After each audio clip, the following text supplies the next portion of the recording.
ननंद रानी, हमारी औकात आपके जितनी नहीं है। हद करती हैं भाभी आप भी। अभी तक आपको अपने ऊपर पैसे खर्च करना नहीं आया। मुझे देखिए, आज मेरे पास कम से कम 10 लाख के जेवर हैं और कोई भी कपड़ा 4-5 हज़ार से नीचे का नहीं पहनती। और मेरे दोनों बच्चों को ब्रांडेड कपड़े ही भाते हैं।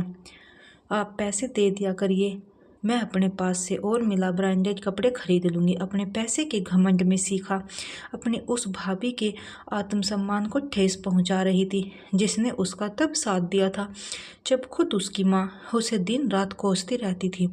सीखा की बात सुन रोमा सिर्फ मुस्कुराकर रह गई। यह अलग बात है कि आज उसे बहुत दुख हो रहा था। उसने वहीं पास बैठी सास सुजाता जी को देखा, जिनकी आंखें अपनी बेटी के ऐश्वर्य से अभिमान में चमक रही थी और रोमा को बहुत ही उपेक्षा की तरह देख रही थी। सीखा अपने बच्चों के साथ भाई दूज पर आई थी। रोमा ने अपनी सामर्थ्य के अनुसार उसे कपड़े दिए, लेकिन सीखा ने लेने से इनकार कर दिया और साथ ही अपनी भाभी को अपने पैसे का रुबाब दिखाने लगी। सीखा रोमा के बच्चों को बुलाकर उनके लिए लाए कपड़े उन्हें देने लगी और साथ में वो कपड़े भी जो उसकी भाभी लाई थी। जीनी और जिया, यह देखो बुआ की राज में तुम लोग भी ब्रांडेड कपड़े पहन लो, वरना भैया भाभी के पास इतने पैसे कहाँ कि तुम लोगों को इतने महंगे कपड़े दिला सके घर का खर्च चल जाए वही बहुत है। चीनी और जिया बुआ की बात सुनकर स्तब्ध थे। उन्हें बिल्कुल भी अच्छा नहीं लगा। जिया छोटा था इसीलिए कुछ नहीं बोला, लेकिन चीनी उससे सहन नहीं हुआ। वो तो बोल पड़ी, बुआ जी, मेरे मम्मी पापा भले ही ब्रांडेड और महंगे कपड़े नहीं दिलाते, लेकिन उनका प्यार 100% ब्रांडेड और सबसे महंगा है, जो शायद आपके पास नहीं है। बुआ, जीनी कुछ और बोलने वाली थी, लेकिन तभी सुजाता जी उसे डांटने लगी। आजकल तेरी जुबान बहुत तेज चलने लगी है। मेरे सामने ही तुम बुआ का अपमान कर रही हो। माफ़ी मांगो। आपके सामने बुआ जी मेरे मम्मी पापा का अपमान कर रहे, वो आपको नहीं दिखा? माफ़ी नहीं मांगूंगी, मैंने कुछ गलत नहीं किया है। और ये लीजिए, नहीं चाहिए आपके ब्रांडेड और महंगे कपड़े। जिया के भी हाथ से कपड़े लेकर जीनी ने वहीं सीखा के पास रख दिया और जिया का हाथ पकड़कर वहां से चली गई। भतीजी द्वारा अपनी बेइज्जती सीखा कैसे बर्दाश्त कर सकती थी। थोड़ी ही देर में वहां कोहराम मच गया। बेटी घर से नाराज होकर जा रही थी। भला यह बात सुजाता जी कैसे सहन कर सकती थी। उन्होंने हंगामा कर दिया। रोमा के सामने जीनी को बदतमीज, नकचड़ी, घमंडी, बिगड़ी औलाद और भी न जाने क्या क्या नामों से नवाजा जाने लगा। बस मम्मी जी, बहुत बोल दिया। जीनी ने ऐसा क्या कर दिया कि आप और दीदी उसे कैरेक्टर को सर्टिफिकेट देने लगी? रोमा सुजाता जी को रोकते हुए बोली, इसी ने इन बच्चों को सिखाया होगा, वरना इनकी क्या मजाल। सुजाता जी अभी भी गुस्से से चिल्ला रही थी। बस मम्मी जी, बहुत बोल लिया आपने और दीदी ने। जिस पैसे का घमंड दीदी मुझे दिखा रही है, मत भूलिएगा कि वह सब मेरी देन है, वरना आप यहीं अपने भाई के टुकड़ों पर पल रही होती और मम्मी जी आपको रोज कोस रही होती। इंसान को कभी भी अपना बुरा वक्त और उस बुरे वक्त में साथ देने वाले को कभी नहीं भूलना चाहिए। इतने साल तक आप ससुराल छोड़कर यहाँ मायके में पड़ी थी, यही मम्मी जी आपको दिन रात कोसती थी कि सिर पर आकर बैठ गई है।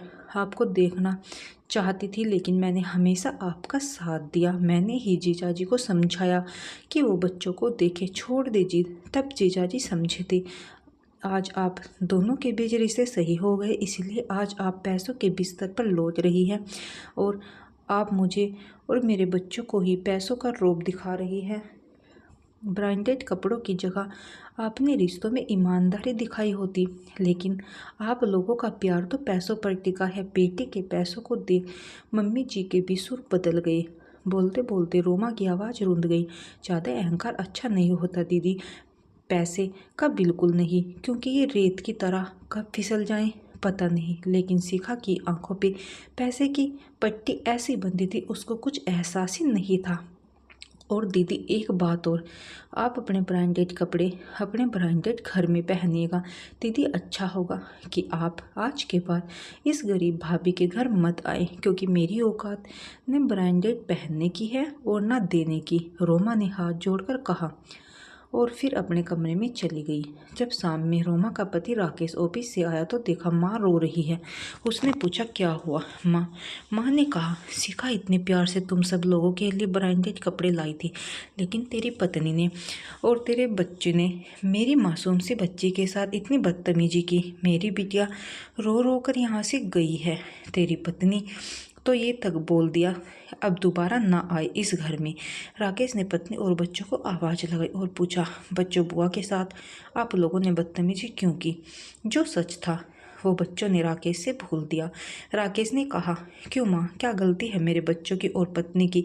भले हम ब्रांडेड कपड़े नहीं पहनते, लेकिन आप बताइए आपको कभी किसी चीज़ की कमी होने दी है? माँ आप शिखा से कह दो वो उसके भाई के साथ उसका भी घर है। हमारे दिल और घर के दरवाजे हमेशा उसके लिए खुले हैं, लेकिन अपने पैसे और ब्रांडेड कपड़े तक रोब अपने तक ही रखे। आप जानते हैं रोमा ने कभी अपने कोई फ़र्ज को निभाने में कोई कोताही नहीं की है, तो माँ आप गलत का साथ कैसे दे सकती हैं?